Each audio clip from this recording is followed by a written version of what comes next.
अपनी बहन को इन 5 जगहों पर खुश रखना जिंदगी में बरकत ले आता है।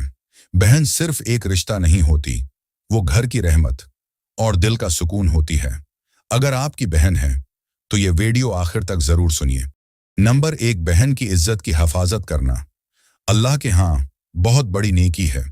जो बहन की इज्जत का ख्याल रखता है, अल्लाह उसकी इज्जत संभालता है।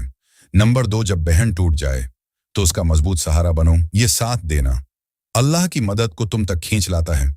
नंबर 3, छोटी कामयाबी हो या बड़ी खुशी, दिल से शरीक होना रिश्तों को मजबूत करता है और दुआओं का दरवाजा खोल देता है।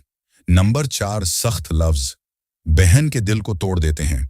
नर्म लहजा और एहतराम उसकी दुआ को तुम्हारे हक में कर देता है। नंबर 5, बहन को कभी अकेला महसूस मत होने दो, क्योंकि भाई का साथ बहन की सबसे बड़ी ताकत होता है। याद रखो, बहन की खुशी में घर की बरकत छिपी होती है। अगर आप भी अपनी बहन से मोहब्बत करते हैं तो कमेंट में लिखें, मेरी बहन मेरी रहमत है।